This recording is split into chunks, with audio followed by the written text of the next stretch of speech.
sudah banyak bentuk berhala macam-macam. Kita harus belajar. Kalau kita terus mendewakan hamba Allah atau yang lainnya, itu Tuhan sudah memperingatkan, waspadalah kepada berhala. Sebab itu baca firman, belajar firman. Haleluya. Oke, next nah. 3 sudah ya, 4 sekarang. Hidup dalam Kristus, hidup dalam hikmat Allah. Tadi sudah disebutkan, Kristus itu hikmat Allah. Hidup dalam Kristus, Roma 8 ayat 2, Roh yang memberi hidup telah memerdekakan kamu dalam Kristus dari hukum dosa dan hukum maut. Ini firman yang bicara. Tangkap firman. Kita tidak lagi hidup di bawah hukum dosa, bolak-balik jatuh bangun dosa, terus bersungut-sungut, terus nonton Tuhan macam-macam. Tuhan sudah mengerjakan secara sempurna. Ayat 14 ayat 5, tidak lebih 1 menit, tidak kurang 1 menit. Waktunya sudah diatur. Jadi orang itu hanya bersyukur. Hanya ada satu kata, haleluya. Haleluya. Terus bersyukur. Haleluya. Masih ada sedikit waktu, bisa nomor 5. Next. Nomor 5, hidup dalam ketekunan. Terus Yakobus 1 ayat 4. Itu hidup dalam damai. Dan biarkanlah ketekunan itu memperoleh buah yang matang, supaya kamu menjadi sempurna dan utuh dan tak kekurangan suatu apapun. Biasanya kalau dengar kata sempurna terus, oh enggak, saya belum ya. Padahal firman di dalam kita, firman itu sempurna. Roh Kudus di dalam kita, roh yang sempurna, rohnya Allah sendiri. Roma 5 ayat 5, kasih Allah telah dicurahkan oleh Roh Kudus yang telah dikaruniakan. Mari kita hidup dalam kuasanya. Haleluya. 6. Next. 6, hidup dalam penyembahan. Ya ini Wahyu 19 itu hanya ada 4 haleluya ya. Yang ke-6 ini hidup dalam penyembahan. Wahyu 19 ayat 4. Perhatikan Wahyu 19 ayat 4. Dan ke-24 tua-tua dan keempat ahli itu tersungkur, bentuk kerendahan hati, tersungkur menyembah sujud, tersungkur dan menyembah Allah yang duduk di atas tahta itu. Dan mereka berkata apa? Apakah di sini mereka banyak pertanyaan? Tidak. Mereka menyembah amin. Haleluya. Haleluya. 7. Hidup dalam kelimpahan. Apa sih kelimpahan itu? Banyak disalahartikan. Sebab itu baca firman, hidup dalam kelimpahan, kepenuhan, ketenangan, kemenangan. Kolose 2 ayat 7. Hendaklah kamu berakar di dalam Dia dan dibangun di atas Dia. Hendaklah kamu bertambah teguh dalam iman yang telah diajarkan kepadamu, dan hendaklah hatimu melimpah dengan syukur. Jadi hatinya itu isinya syukur, dan itu melimpah dengan syukur. Haleluya. Terus hidup dalam kelimpahan. 8. Hidup dalam kesetiaan. Setia. Firman itu setia. Tadi kita juga sudah nyanyi, Bapa yang setia. Setia, langsung harus keluar ayatnya. Wahyu 19 ayat 11-13. Dia firman, dia setia, dan kita jadi anaknya juga setia. Yesaya 26 ayat 3. Yang hatinya teguh, kau jagai dengan damai sejahtera. Perfect peace. Hatinya teguh. Harus punya hati yang teguh. Itu pun diberi sama Tuhan. Ibrani 13 ayat 9. Hati diperkuat dengan kasih karunia, bukan dengan berbagai makanan asing, ajaran asing. Firman itu yang memperkuat kita. Terakhir, saya masih dengar geremeng-geremeng ya. Mungkin ada sesuatu yang perlu diselesaikan. Sudah hampir selesai. Akan saya serahkan kepada Bu David. Terakhir 9. Hidup dalam kekudusan. Masih Wahyu. Perhatikan ayat 8. Ini penting. Wahyu 19 ayat 8. Dan kepadanya dikaruniakan. Satu kata, dikaruniakan. Inilah makna Natal. Supaya memakai kain lenan halus yang berkilau-kilauan dan yang putih bersih. Lenan halus itu adalah apa? Perbuatan-perbuatan yang benar, dari orang-orang kudus. Itu yang kita persembahkan tadi, emas, kemenyan, dan mur. Itu dikaruniakan. Manusia ini tinggal pakai aja nggak mau. Tirai sudah sobek dijahit lagi, tinggal pakai dikaruniakan nggak mau. Seperti orang yang ke pesta, tinggal pakai pakaian pesta aja sudah disediakan, nggak mau pakai. Mari kita menghargai kasih karunia dengan cara mendengar, berfirmanlah Tuhan, berfirmanlah. Peace with God. Kita sudah menerima karunia yang luar biasa, miliki cara hidup yang luar biasa. Jangan hidup biasa-biasa, sampai orang bisa melihat Kristus di dalam kita. Haleluya. Sebelum kita bicara apa-apa tuh orang sudah melihat bahwa Christ in me, Kristus di dalam kita, firman di dalam kita.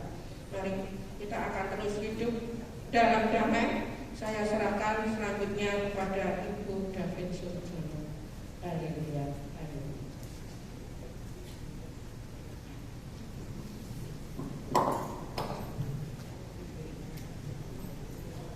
Puji Tuhan, kita sudah diberkati berkat rohani yang luar biasa. Biar boleh tertanam di dalam hati kita, bertumbuh subur, bahkan berbuah. Sebentar kita akan menyaksikan drama yang akan dimainkan oleh ibu-ibu. Selama masa pandemi, banyak sekali yang Tuhan izinkan terjadi pada dunia, tidak terkecuali atas kehidupan umatnya. Drama singkat dengan tema hanya di dalam doa, iman dan ketaatan ada damai sejahtera. Drama ini menggambarkan situasi yang sangat sulit di masa pandemi ini. Sebab itu, ibu-ibu, mari kita saksikan bersama.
Pak.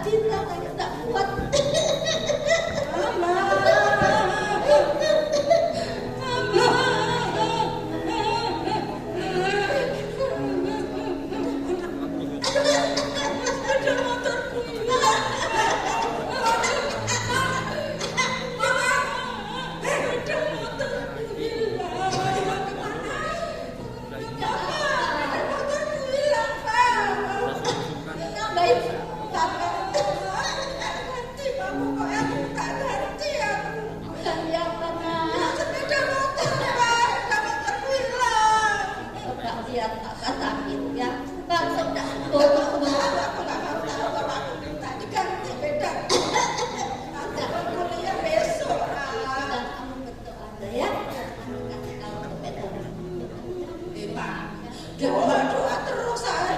Oh senang. Doa tapi Bapak masih terus. Mana buktinya? Pak, ruang cari Pak, lapor polisi Pak, dan doa-doa terus seperti itu Pak. Polisinya Bapak Tuhan Yesus.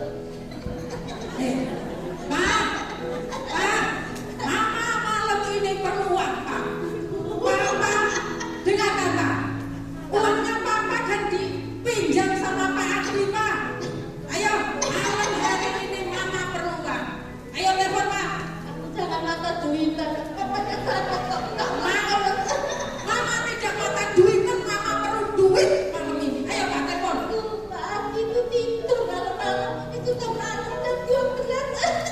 Gak mau tahu Pak. Ayo Pak, tolong Pak. Orangnya tidur ini tak berani Bapak. Tak berani Bapak telepon malam-malam. Pak, biar besok bisa buat beli motor-motornya. Halo, halo, halo, Ya, halo. halo, Pak Adi. Ya Pak, Titus. Ya tolong ya, uang saya 500 juta itu dibayar Tante. Waduh Pak Titus, ini malam-malam kok telepon nagih utang. Sorry ya Pak Titus, pandemi gini kok nagih utang. Sorry, saya tidak bisa bayar Pak Titus. Minta tolong ya, anak saya sepeda motornya hilang. Dari awal Waduh, maaf, saya tidak mau tahu Pak Titus ya. istri saya marah-marah terus. Sorry Pak Titus, saya mau tidur ya sudah. Pasti tidak tidur saya. Tidak ada uang. Sorry. Kok begitu pinjamnya baik-baik mau bayar kok marah-marah. Mana Pak? Orang tidur tak mau bayar. Aduh, mana ini Nak? Sudah. Malu aku pokoknya aku besok minta dibelikan lagi sepeda motor. Begini aja, doa ya, hati-hati Sudah. berdoa. Ayo Nak. Ayo Nak. Sudah mana Ada Nak? tolong. Ya, Ayo tidur aja. Ayo tidur. ya, dan doa masuk dalam.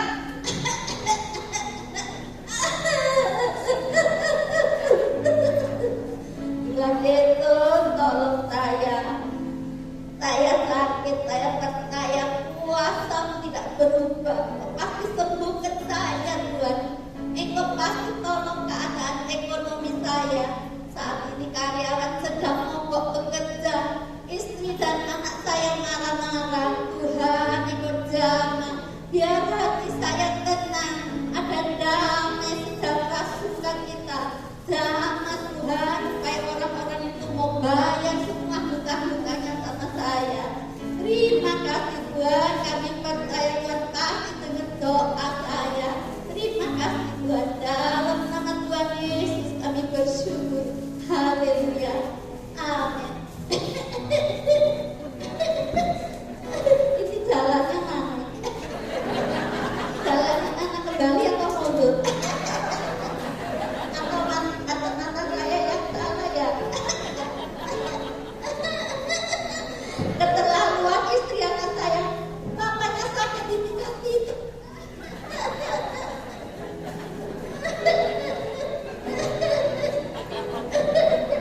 Selanjutnya, apa yang terjadi pada Bapak Adi? Mari kita lihat.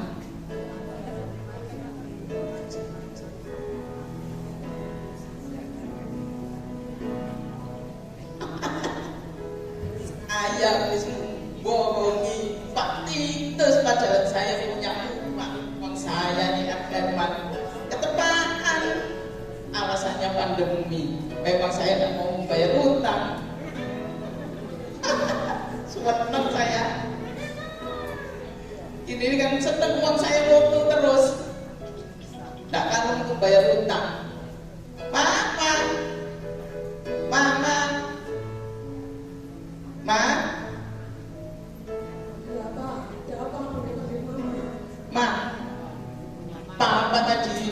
hasil mah bohongi Pak Titus mah. Uangnya Pak Titus utangnya papa tak bayar lah. Loh, nggak boleh gitu toh Pak. Namanya utang ya harus bayar. Kok tega banget sih seperti itu? Loh, Papa kan ada duit. ada mah mana? Papa bayar. Tuh, kamu malah belain Pak Titus. Loh, saya nggak Ini istriku loh, suamiku loh mah. bela suami. Saya nggak bela Pak Titus, Pak. Tapi Papa tuh nggak benar. Namanya hutang ya harus bayar gitu loh, Pak. Papa kan ada duit. Kalau Papa nggak punya duit itu lain lagi persoalannya. Waduh, mama ini kok berisik ya. Sudah mah, udah berhenti kak. Mama ini papa nggak mau bayar utang, ngomel terus saya. Sudah kak, mama tidur. Sudah, papa yang mau tidur. Sudah malam. Ngusir Mama. Ya, Mau tidur sendiri. sementara mah. Lagi mangkul ini mah. Benar Ya, ya? besok yang muda mah. Benar. Iya mah, saya. Nggak boleh panggil Mama. Ya, saya Bye, mau bye. tidur sendiri mah.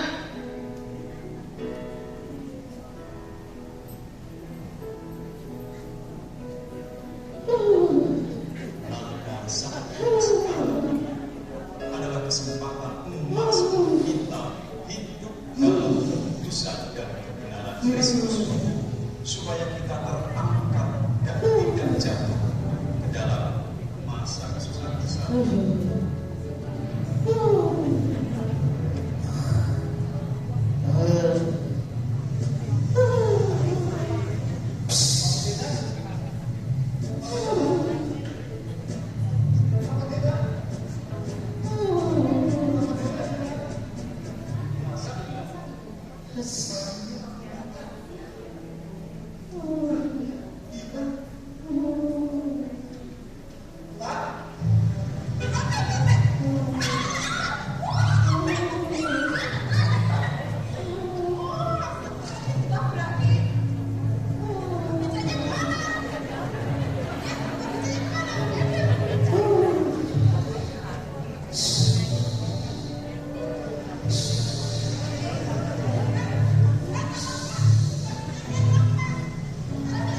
Saudara-saudara, saat ini kami tengah berada di pemakaman umum Sekarjaga untuk melaporkan peristiwa yang sedang terjadi. Seperti Anda saksikan, banyak orang berkerumun di sini untuk mengetahui apa yang sebenarnya sedang terjadi. Menurut keterangan para saksi mata, hari ini banyak kubur yang retak-retak dan juga ada yang gundukan tanahnya tiba-tiba longsor ke bawah. Apakah ini masih ada kaitannya dengan hilangnya beberapa orang secara misterius di berbagai tempat? Masih menjadi tanda tanya yang besar bagi kita semua. Nungki dan Kurniawan melaporkan. Berita dari seluruh penjuru dunia mengungkapkan hal yang sama. Terjadi kemaringan dan hilangnya secara misterius orang-orang tertentu dengan ciri-ciri yang sama, meninggalkan barang-barang yang mereka bawa atau mereka pakai. Terjadi banyak kecelakaan lalu lintas. Kami juga terima berita adanya pesawat yang jatuh menimpa sebuah gedung sehingga terjadi kebakaran yang hebat. Juga beberapa rumah terbakar sedang penghuninya menghilang. Banyak pemerintah nasional meminta bantuan pada jaringan pemerintah global. Jaringan pemerintah global akan melakukan tindakan darurat.